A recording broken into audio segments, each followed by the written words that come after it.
আসসালামু আলাইকুম রহমতুল্লাহি অবরকাতুহু। সম্মানিত দর্শক, আজকের এই ভিডিওটি দৃশ্যত আওয়ামী লীগের জন্য হলেও যারা বিএনপির এই মুহূর্তে ক্ষমতার কেন্দ্রে আছেন এবং বিএনপির এই সুসময়ে যারা মধু এবং মেওয়ার একেবারে খুব কাছাকাছি নিয়ামক হিসাবে কাজ করছেন, তাদেরকে নিয়ে বিএনপির সাধারণ নেতাকর্মীর মধ্যে কী ধরনের নেতিবাচক যে চিন্তা চেতনা, ধ্যান ধারণা কাজ করে, এটি মোটামুটি এই আওয়ামী লীগের একজন যাকে বলা হয় সাবেক মন্ত্রী এবং আওয়ামী লীগের ভবিষ্যৎ কর্ণধার জনাব সজীব ওয়াজেদ জয়ের বন্ধু হিসেবে পরিচিত মোহাম্মদ এ আরাফাতকে নিয়ে যে কিছু কথা বলবো, সেই কথার প্রেক্ষিতে যারা ক্ষমতা রাজনীতি করেন আর ক্ষমতার বাইরে যখন ক্ষমতা চলে যায়, এই দুয়ের মধ্যে যে রসায়ন তৈরি হয়, সেই রসায়নের প্রতিক্রিয়ায় বা সেই রসায়নের কারণে একটি দলের কি ক্ষতি হয়, কি উপকার হয়, সেটা নিয়ে আলোচনা করব। গত 15 বছর নয়, ধরুন গত 18 বছর ধরে বিএনপি ক্ষমতার বাইরে। বিএনপির শত শত লোক, হাজার হাজার লোক, লক্ষ লক্ষ মানুষ যার যার অবস্থান থেকে যে কষ্ট করেছেন, কিন্তু গত 14 মাসে বিএনপির সুসময় আসার সঙ্গে সঙ্গে হঠাৎ করে কিছু মানুষের অভ্যুদয় হয়েছে, যাদেরকে গত এই 18 বছর ধরে এই বাংলাদেশে দেখা যায়নি। ক্ষমতার কারণে বিএনপির লোকজন তাদেরকে নিয়ে কোনো কথাবার্তা বলছেন না। আবার ক্ষমতা চলে গেলে এই লোকগুলো চলে যাবেন এবং বিএনপির নেতাকর্মীরা যদি তাদেরকে পায়, তাহলে তাদেরকে শুধু পিটুনি না, একদম রীতিমতো হলকম চেপে ধরবেন। এরকম একটা অবস্থা, যে অবস্থাটা আওয়ামী লীগের ক্ষেত্রে ঘটেছে। যেমন ধরুন, সজীব ওয়াজেদ জয়ের বন্ধু হিসেবে পরিচিত মোহাম্মদ এ আরাফাত, ওনার যে প্রথম পরিচয়, তিনি আমাদের দেশের গুণী অভিনেত্রী শমী কায়সার তার স্বামী, সাবেক স্বামী। শমী কায়সার, পান্না কায়সার শমী কায়সারের মা, তারপর শমী কায়সারের আব্বা শহীদুল্লাহ কায়সার, তার চাচা জহির রায়হান, জহির রায়হানের স্ত্রী সুচন্দা, তার শালিকা ববিতা। এই যে একটা পারিবারিক লিগেছি সাহিত্য, সংস্কৃতি, সাংবাদিকতা, রাজনীতি এবং চলচ্চিত্রে, সেক্ষেত্রে শমী কায়সার সম্পর্কে আপনি অসংখ্য নেতিবাচক কথাবার্তা বলতে পারেন, কিন্তু শমী কায়সারের যে ব্লাড লাইন, সেই লাইনের সঙ্গে যেভাবে আপনি যুক্ত থাকেন না কেন বা হয়ে পড়েন, আপনি অবশ্যই সেলিব্রিটির পর্যায়ে চলে যাবেন। সেক্ষেত্রে মোহাম্মদ এ আরাফাতের সঙ্গে যখন শমী কায়সারের বিয়ে হলো, এটা আরাফাতের কয় নম্বর বিয়ে, শমীর কয় নম্বর বিয়ে, ডাজ নট ম্যাটার। তিনি আলোচনায় চলে আসলেন এবং আমরা সবাই তাকে জানলাম যে তিনি শমী কায়সারের হাজব্যান্ড মোহাম্মদ এ আরাফাত। এতটুকুই যথেষ্ট। দ্বিতীয়ত হলো যে পরবর্তীতে আমরা জানতে পারলাম যে তিনি জনাব সজীব ওয়াজেদ জয়ের বন্ধু মানুষ এবং ঘনিষ্ঠ বন্ধু, এবং সেই বন্ধু হওয়ার কারণে কি হলো, আওয়ামী লীগের সেই টপ টু লো, কেবলমাত্র শেখ হাসিনা ছাড়া আর জয় ছাড়া প্রত্যেকটা মানুষ এই লোকটিকে, মানে মোহাম্মদ আরাফাতকে তোয়াজ করার জন্য, তদবির করার জন্য, তার তাবেদারি করার জন্য যদি প্রয়োজন হতো, যে ওনার জুতা টানার যদি প্রয়োজন হতো, আওয়ামী লীগের ক্ষমতা লোভী মানুষদের মধ্যে রীতিমতো প্রতিযোগিতা শুরু হয়ে যেত। এবং মোহাম্মদ হে আরাফাত কখনো যদি তার পেট খারাপ হতো এবং তিনি যে বায়ু ত্যাগ করেন, সেই বায়ুর ত্যাগ করে বায়ুর ঘ্রাণটা কেমন, সে অনুযায়ী ডাক্তারের কাছে গিয়ে ওষুধ আনার জন্য যদি তিনি টেন্ডার আহ্বান করতেন, টেকনাফ থেকে তেঁতুলিয়া পর্যন্ত আওয়ামী লীগের ক্ষমতাধর যারা লোকজন, তাদের মধ্যে দৌড়দৌড়ি শুরু হয়ে যেত। এর বাইরে আরো অনেক ব্যঙ্গ বিদ্রুপাত্মক কথা বলা যায়। এই ভদ্রলোকের সঙ্গে আমার সামান্য যতটুকু পরিচয় হয়েছে, হি ওয়াজ ডিসেন্ট, ভদ্র মানুষ, কথাবার্তায় ভদ্রতা তার ছিল এবং আমি তার মধ্যে বিরক্তিকর কিছু দেখিনি। আর জয়ের বন্ধু হওয়ার কারণে দেখা গেল যে তিনি চাঁদাবাজি করেছেন, দাপট দেখিয়েছেন, মানুষজনের সাথে খারাপ আচরণ করেছেন, আমি অন্তত সেটা দেখিনি। কিন্তু যে বিষয়টি বাস্তব সেটি হলো আওয়ামী লীগের যারা ক্ষমতা লোভী লোকজন, তারা এই ভদ্রলোকের যথেষ্ট দাবিদারি করেছেন, এতে কোনো সন্দেহ নেই। কিন্তু বাস্তব হলো যে তিনি সেই আওয়ামী লীগের শাসনের ব্যর্থতা, জয়ের প্রতি মানুষের নেতিবাচক মনোভাব, শেখ হাসিনার প্রতি নেতিবাচক মনোভাব, পুরো আওয়ামী শাসনের প্রতি মানুষের নেতিবাচক যে মনোভাব তৈরি হয়েছিল, এর যে পুরো ঝড় বৃষ্টি, সেই ঝড় বৃষ্টি ৩-৪ জন লোকের উপর বর্ষিত হতো। তারা ব্যক্তিগত জীবনে হয়তো ক্রিমিনাল ছিলেন না, কিন্তু এদেরকে দেখলেই মানুষ রাগ হয়ে যেত, ভীষণ রকম রাগ হয়ে যেত। এর মধ্যে সুভাষ সিংহ রায় একজন, আমি আরেকটা ভিডিও করব। নাঈমুল ইসলাম খানের কথা শুনলেও মানুষ রাগ হয়ে যেতেন। আর মোহাম্মদ আরাফাত, মানে তাকে দেখলে, তার কথা শুনলে মানুষ এত বিরক্ত হতো যখন তিনি ক্ষমতাধর ছিলেন। এই গেল এক। ২ নম্বর হলো যে আওয়ামী লীগের যারা ডেডিকেটেড, বোনাফাইড এবং যাকে বলা হয় দুঃসময়ের কাণ্ডারি যে সমস্ত নেতা নেত্রী, তো তারা তাকে দুই চোখে দেখতে পারতেন না। আর এখন তো প্রশ্নই আসে না, দুই চোখে দেখতে পারতেন না। তিনি দেখতেন যে মঞ্চে উঠছেন, ওবায়দুল কাদের সাহেব চেয়ার ছেড়ে দিচ্ছেন তাকে, তিনি মঞ্চে বঙ্গবন্ধু সম্পর্কে দেশ জাতিকে বা দলকে ওসিয়ত করছেন।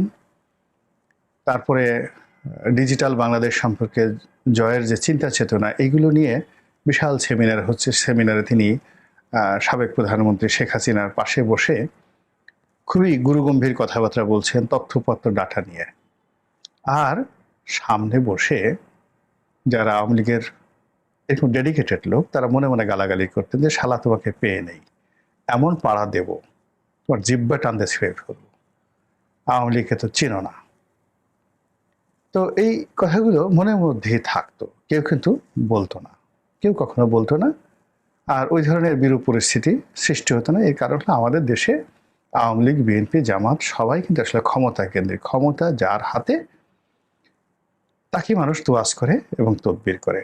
আর ক্ষমতা চলে গেলে আপনি চিন্তা করুন যে একটা সময় মোসাদ্দেক আলী ফালু, গিয়াসউদ্দিন আল মামুন, তারপরে অন্যান্য যারা ছিলেন হাওয়া ভবন কেন্দ্রিক, যাদের কথায় বাঘে মহিষে এক ঘাটে পানি খেত, কিন্তু যেই মুহূর্তে ক্ষমতা চলে গেল ঠিক সেই সময় কিন্তু তাদের দলের ভিতরে বাইরে একেবারে তারা রীতিমতো সালমান রুশদিতে পরিণত হয়ে গেলেন।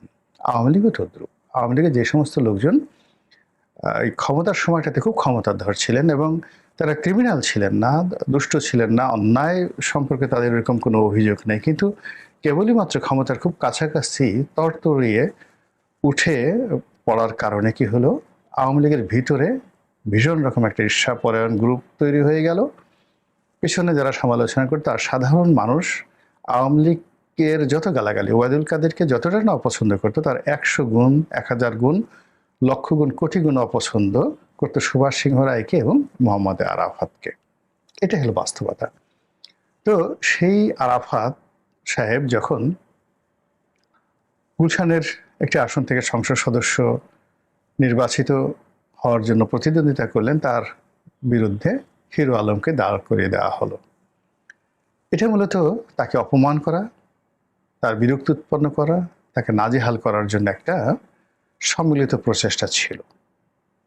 এবং এই হিরো আলমকে প্রমোট করার জন্য রাজনীতির অঙ্গনে রথী মহারথী, পত্রপত্রিকার প্রথম আলো থেকে শুরু করে অন্য যে সকল মিডিয়া ছিল, তাদের সম্মিলিত প্রচেষ্টা সবই ছিল মূলত আরাফাতকে কেন্দ্র করে তার উপর প্রতিশোধ নেওয়ার জন্য।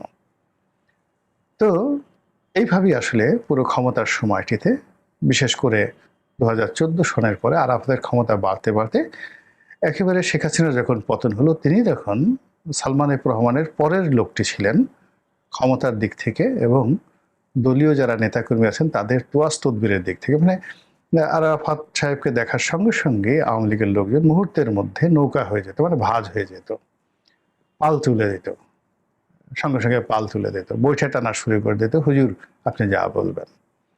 তো এই অবস্থাতে মোহাম্মদ আরাফাত আসলে তার ওজন, তার আকৃতি, তার অবস্থান, ছাত্র মানে এই জিনিসগুলো তিনি কখনো ভাববার সময় পাননি বা তাকে কেউ প্রশ্ন করার সময় পায়নি। কিন্তু আওয়ামী লীগ বা বিএনপি এই দুটো দলের যে হোমোজেনিয়াসনেস, সেখানে বিএনপির আপনি যত বড় নেতাই হন না কেন, যেমন ধরুন মওদুদ আহমেদ খুব বড় নেতা, কিন্তু আপনি ছাত্র দলের যদি বাই প্রোডাক্ট না হন তাহলে আপনাকে আসলে বিএনপি সহজে মেনে নেয় না। আপনি মুসলিম লীগ করেছেন, ছাত্রলীগ করেছেন, আওয়ামী লীগ করেছেন, মানে এখানে আপনি গিয়ে দেখুন জয়নাল আবেদিন ফারুক কিংবা ফজলুর রহমান সাহেবের মতো মানুষ ছাত্রলীগ করার কারণে, মওদুদ আহমেদ ছাত্রলীগ করার কারণে তারা কখনো বিএনপির একেবারে বিশ্বস্ত লোক হয়ে উঠতে পারেনি। একইভাবে আওয়ামী লীগে যদি কেউ সত্যিকার অর্থে দাপট দেখাতে চায় তার কতগুলো পরিচয় থাকা লাগবে।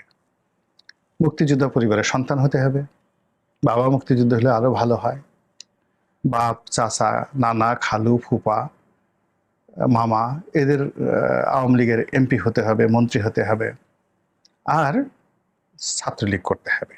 এই গুণাবলীগুলো থাকলে সেই আওয়ামী লীগের নেতাকর্মী সে খুব সহজে শেখ হাসিনার সামনে গিয়ে ঝগড়া করতে পারেন, তোফায়েল সাহেবকে প্রশ্ন করতে পারেন, যে কোনো মন্ত্রীকে 1 ঘন্টা গালাগালি করে আসতে পারেন, তার কিছু থাকুক বা না থাকুক, এটা আওয়ামী লীগের একটা চিরায়ত শক্তি।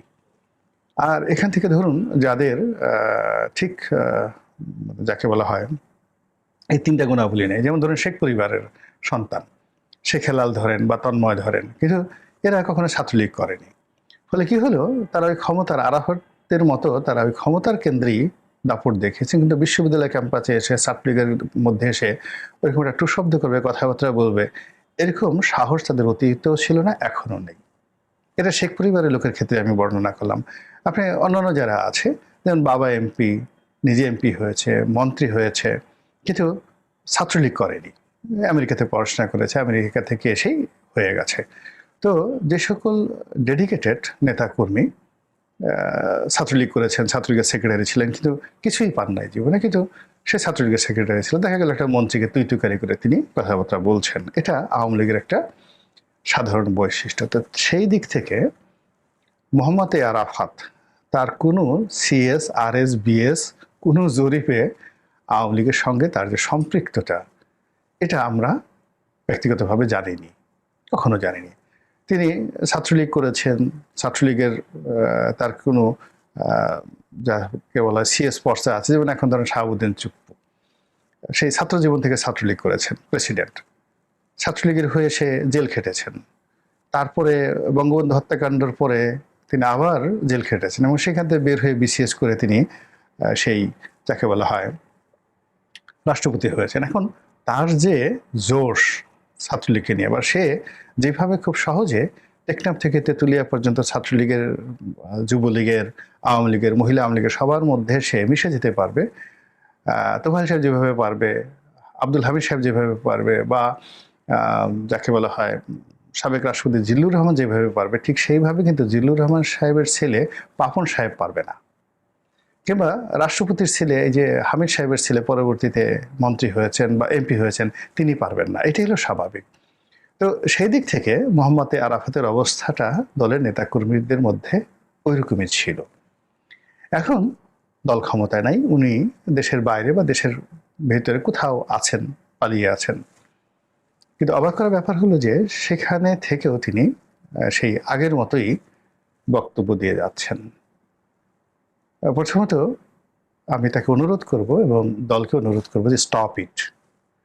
এই মুহূর্তে আসলে মোহাম্মদ আরাফাতের মতো যারা লোকজন রয়েছেন, ইভেন সুভাষ সিংহ রায়ের মতো যারা লোকজন রয়েছেন, তারা আওয়ামী লীগের পক্ষে যদি কথা বলেন, আওয়ামী লীগের ভিতরে এবং বাইরে নিদারুণ প্রতিক্রিয়া হয়, ভীষণ রকম। ওই যে অনেক ভিউ হবে বা দেখবে, ডাজ নট ম্যাটার, কিন্তু অন্তঃস্থল থেকে বলছি যে মোহাম্মদ আরাফাতের মতো মানুষ যদি এখন কথাবার্তা বলে, আওয়ামী লীগের ক্ষতি হবে, রাজনীতির ক্ষতি এবং দেশেরও ক্ষতি হবে, এবং তিনি মূলত প্রতিহিংসার শিকার হবেন।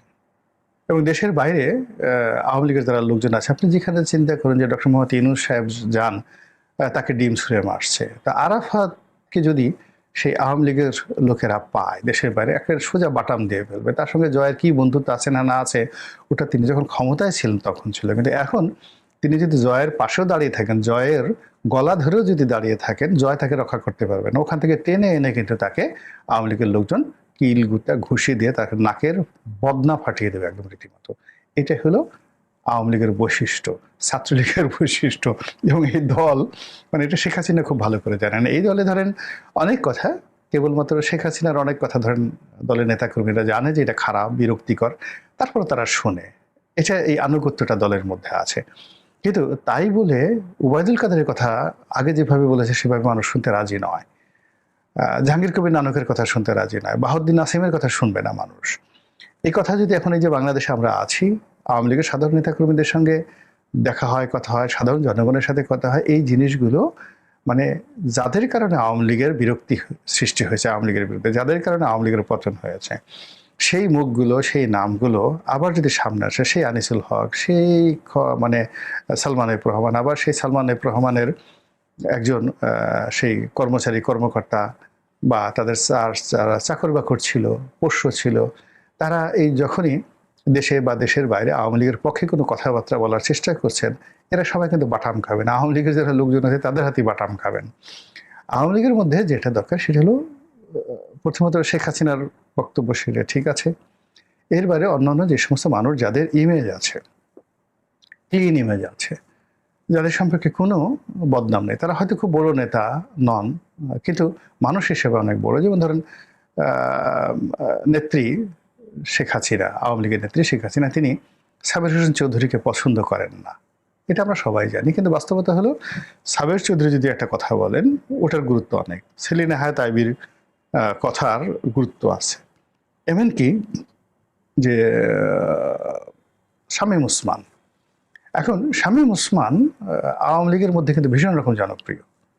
সে ভুং ভাং ইত্যাদি ইত্যাদি কথাবার্তা বলে, এবং আওয়ামী লীগ বিরোধী যারা শক্তি তারাও কিন্তু শামীম ওসমানকে কাউন্ট করে, তাচ্ছিল্য করে না। কিন্তু সেই দিক থেকে মোহাম্মদ আরাফাত কথা বলে প্রতিপক্ষ তাচ্ছিল্য করে, ঠাট্টা মস্করা করে, আর আওয়ামী লীগের লোকদের গোস্বা হয় যে বেটা তোমাদের জন্য আজকের এই অবস্থা। তো এই জন্য আসলে আরাফাত জয়ের যদি বন্ধু হয়, সঙ্গতি করে না আমার ছোট ভাইয়ের মতো, ভাগ্নের মতো, জয় আমাদের ভাগ্নে। তো সেই কারণে সেই অনুরোধ থেকেই বলবো যে বাবা, যতটুক হয়েছে এনাফ, যথেষ্ট হচ্ছে এনাফ।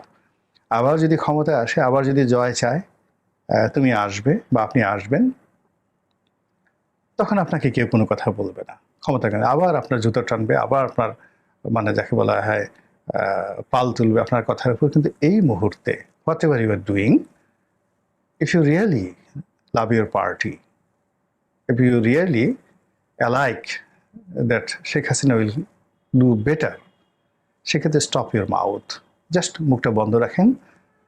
আমরা যারা বাংলাদেশ আছি, বাংলাদেশে বসে এই কথাগুলো শুনছি, কিছু কিছু মুখের কথা, কিছু কিছু মুখের প্রতিচ্ছবি, কিছু কিছু জিনিস যেগুলো আসলে আপনি আন্তরিকতা নিয়ে হয়তো কোনো কথা বলেন, সব কথায় আন্তরিকতা নিয়ে বলেন, আপনার আন্তরিকতা নিয়ে কোনো যাকে বলে সন্দেহ নেই। আমি তো আগেই বললাম যে দেখুন, আপনার এই যে আপনার সম্পর্কে যে কথাগুলো বললাম সবই পজিটিভ, কিন্তু বাস্তবতা হলো যে এখানে আওয়ামী লীগের নেতাকর্মীর মধ্যে এবং আওয়ামী লীগের প্রতিপক্ষের মধ্যে আপনার সম্পর্কে যে কথাগুলো আছে, এর চেয়ে করে দলের ভীষণ রকম ক্ষতি হচ্ছে।